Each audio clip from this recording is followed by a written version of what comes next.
Irmãos e irmãs, homilia para o segundo domingo do tempo comum do ano B, João 1, 35, 42. Podemos dar um título para esta homilia? O que estáis procurando? A pergunta de Jesus dirigida aos dois discípulos de João Batista que o seguiam.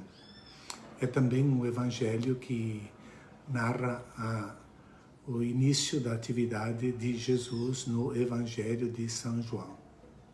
Claro que aqui tem uma troca de olhares, nós vemos logo este olhar de João Batista com um verbo muito forte e também a resposta de André testemunhando para João Batista: encontramos o Messias. O que procurais, nós encontramos. E esta narrativa ela se dá numa troca de olhares entre João Batista e Jesus, e no final entre Jesus e Pedro. É diferente dos sinóticos desse evangelho, porque nos sinóticos é Jesus que chama. Aqui é João Batista que indica quem é Jesus e os discípulos o seguem. É dentro dessa dinâmica, os dois grupos, os discípulos de João Batista e os discípulos de Jesus, coexistiram um determinado tempo, mas aos poucos João Batista, como vai narrar o Evangelho, deve desaparecer para que apareça o noivo. Então João Batista vai fazer este trabalho de indicar o caminho e aos poucos desaparecer, nos mostrando quem é o centro da história. Não é João Batista e não somos nós, o centro é Jesus. Sempre que nos colocamos como centro, seja na mídia, seja em qualquer outro meio de comunicação ou nas comunidades, nós estamos fora da proposta do Evangelho. No Evangelho, Jesus é o centro de tudo. Esse apelativo Batista nós colocamos, a igreja começou a colocar desde o início para distingui-lo de João, o evangelista.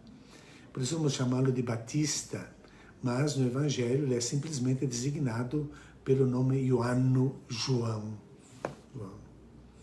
Então, o primeiro verbo da troca de olhares, vendo Jesus passar, esse verbo não significa um olhar superficial, um ver superficial, mas ele é literalmente um olhar para dentro. É emblepo, blepo ver, emblepo, ver dentro. Assim como nós temos também essa preposição em português, indicando interior, ver o interior, também no verbo endoscopel. Scopel é ver, endos é ver dentro. Daí nós temos a palavra endoscopia. Mas, em português, isso significa olhar, ser capaz de olhar a mente, de ver a mente. É fotografar a pessoa, a alma da pessoa. E por isso que no italiano traduzem olhando fixamente. Nós podemos dizer olhando profundamente, ficando vidrado em Jesus. João Batista pode indicar: eis o Cordeiro de Deus, porque ele viu mais profundamente do que a superfície daquela pessoa que estava diante dele, Jesus. Então, fixando o olhar, ou vidrando-se em Jesus, ele vai indicar. É claro que esse fixar o olhar significa que é algo que nos atrai, que nos chama a nossa atenção e ficamos vidrados naquela figura extraordinária de bondade que vem indicada aqui com o título de Cordeiro de Deus, né? Então, eis o Cordeiro de Deus.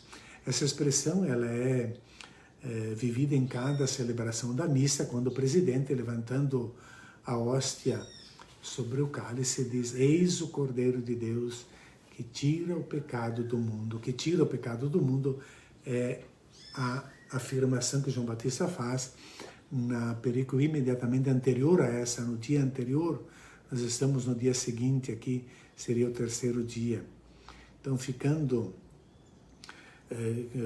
olhando para essa expressão, que tira o pecado do mundo, que nós rezamos na missa, nós precisaríamos descobrir qual é o significado que ela tem na pena do evangelista São João. O que significa esse cordeiro? Por quê?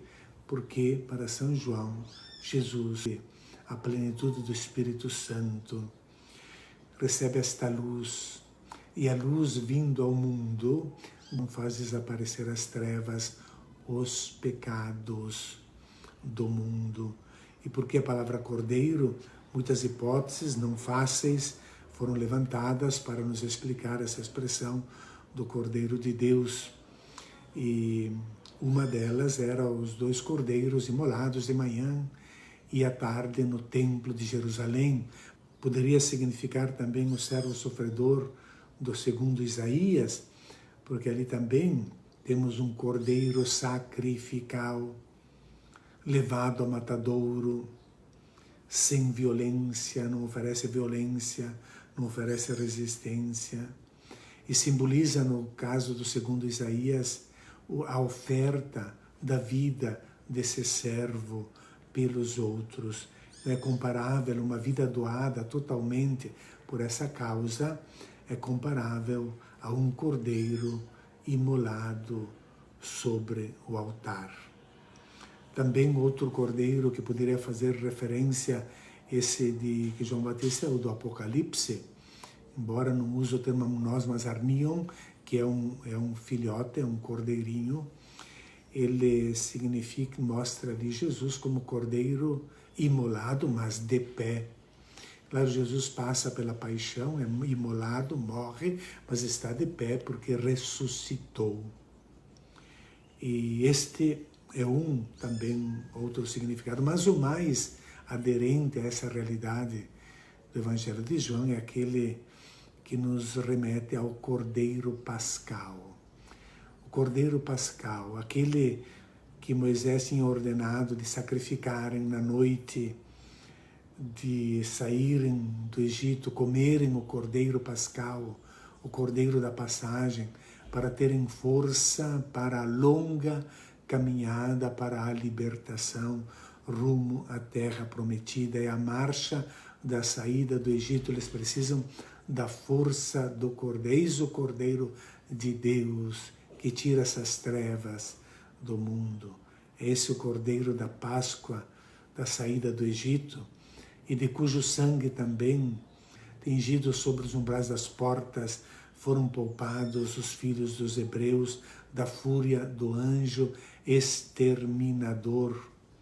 Jesus é o Cordeiro, portanto, cuja carne dará força necessária para todos nós seguirmos o caminho da libertação, caminho da Páscoa. Êxodo, saída da morte para a vida, da escravidão para a liberdade.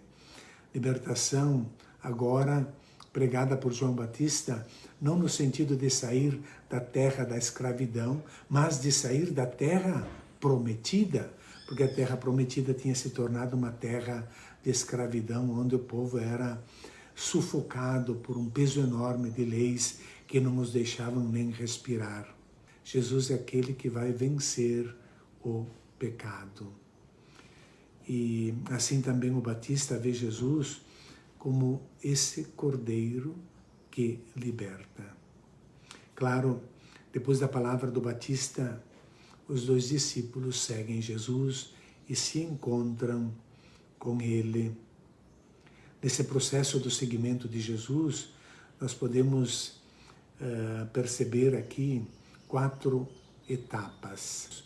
Lembremos o documento do Papa no Sínodo sobre os jovens, sobre o seguimento, discernimento vocacional, o seguimento de Jesus. E podemos tirar, portanto, lições desta passagem para o seguimento, para a pastoral com os jovens ou com aqueles que querem seguir Jesus.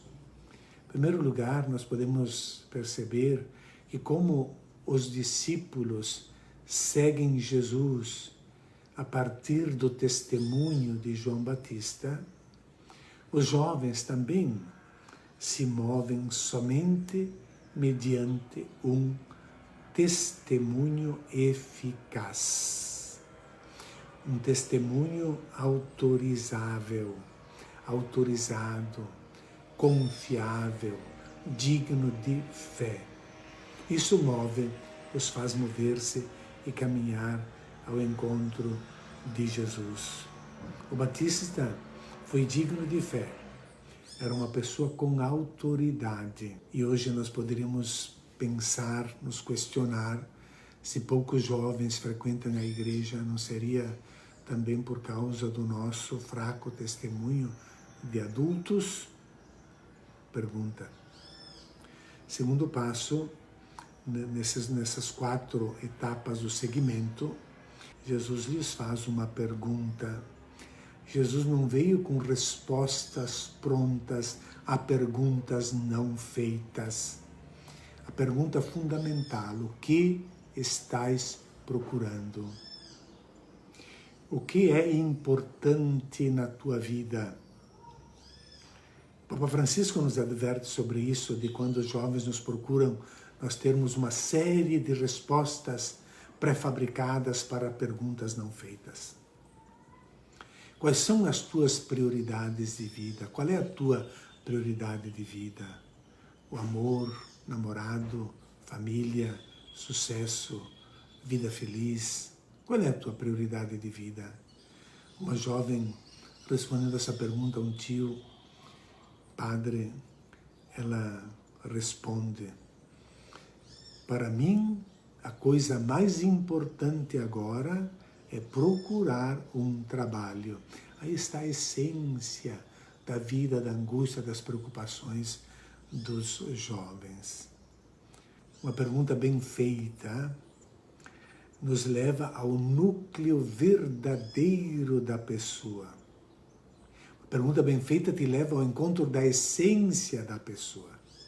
E o Evangelho sabe por essa pergunta: o que estais procurando? Que podemos fazê-la a cada um de nós. Portanto, encerra o Evangelho à procura de algo que vai ter a resposta na boca de André, eurekamen, que significa encontramos o Messias, eurekamen, encontramos. Esse encontrar não é simplesmente um verbo que indica uma ação de encontrar algo por acaso, mas indica muito mais encontrar algo após uma investigação, após procurar no pensamento, examinar as coisas, escrutinar, observar, para descobrir por uma prática, por uma experiência, para aprender algo, para descobrir, para entender alguma coisa. Eurekamen, encontramos o Senhor. Por isso, eles permanecem com Ele. Este verbo permanecer é o encontro de Jesus. Permanecer com Jesus corresponde a uma vida consumida na construção da paz, construção do cuidado, da verdade, da liberdade, da alegria. E tudo isso pode ser encontrado na resposta ao convite: vinde ver. Jesus é a resposta a todas essas perguntas, as perguntas mais profundas do coração humano. Por quê? Porque Deus é amor. Milhares de jovens que procuram uma resposta e que chegam até nós, às vezes, depois de passarem pelo inferno da dor, do desespero, da dependência, do vazio existencial, da tristeza profunda e da morte dos sentimentos, e chegam até nós procurando e podem descobrir em Jesus a resposta. Permanecer com Ele, criar comunhão. Criar comunhão com Jesus para criarmos comunhão com os outros. Eles tiveram uma experiência tão forte que os marcou definitivamente e puderam guardar na memória naquele dia que foi às 4 da tarde. Então, permanecer essa comunhão com Ele nos leva à comunhão com os pobres, sofredores, crucificados, cuspidos, massacrados física e moralmente nos dias de hoje, em todos os ambientes. Quarto ponto, quarta passagem, é de irmão a outro irmão. Um dos dois que seguiram Jesus era André, irmão de Simão. A história bíblica, ela começa com o pecado do fratricídio, com a morte de um irmão pelo outro, Caim e Abel. Agora, neste evangelho, obra-prima da literatura, encontramos aqui encontros, o Batista que vai deixando lugar, vai desaparecendo, André que então encontra e procura seu irmão, cria companhia, cria comunidade, e embora Simão não tenha nenhuma reação diante das palavras de André, encontramos o Messias, não diz uma vírgula, e também não se move, ele é praticamente carregado pelo irmão até Jesus. É Jesus que agora fixa o olhar em Simão. Fixa o olhar em Simão e diz: Tu és Simão, o filho de João. O filho, Ios, o filho de João. Como artigo, significaria o filho único, mas isso não pode ser porque ele está ali com o irmão. E João é o João Batista, é o Batista, significa que não filho biológico, mas filho como discípulo, é filho do Mestre. Aqui Jesus está dizendo a Simão: tu és o discípulo predileto, o modelo, o melhor dos discípulos do Batista. E agora recebe um novo nome, Si cletese Kefas, te chamarás Cefas, que quer dizer pedra. Pedra que indica sua teimosia, cabeça dura de Simão. Jesus não o convidou a segui-lo aqui, mas no final do Evangelho, depois da ressurreição, depois da pesca milagrosa, no lago Tiberíades, e depois das 3 interpelações que Jesus faz a Simão, filho de João: tu me amas? E as respostas de Pedro, no final, Jesus dirá: tu segue-me. Mestre, onde moras? É uma pergunta pela identidade de Jesus. A casa nos identifica muito mais a convivência com Ele. Não se trata de saber um endereço. Nós fazemos essa pergunta: Mestre, onde moras? Por que tu és tão diferente? Nós somos todos lobos e tu és o cordeiro. Esta é a pergunta de fundo que fascina, que não nos pode deixar indiferentes. O que é que nós devemos ver? O que devemos fazer? Não existe nenhum manual. Mas o que devemos ver e buscar é sempre Jesus, que podemos encontrá-lo, compreendê-lo, vivê-lo, permanecer com Ele a partir do Evangelho. Este Evangelho das vocações, do início da atividade de Jesus, está nos convidando para nos adequarmos a Ele. E podemos fazer isso mediante o testemunho que os outros nos deram de Jesus. Nesta autoridade, ou nesta confiabilidade do testemunho dos outros, vamos seguir Jesus. Como não se deixar fascinar e ficar com Jesus, coloquemos isso em prática com um pequeníssimo passo, com a missa dominical, ficar com Jesus.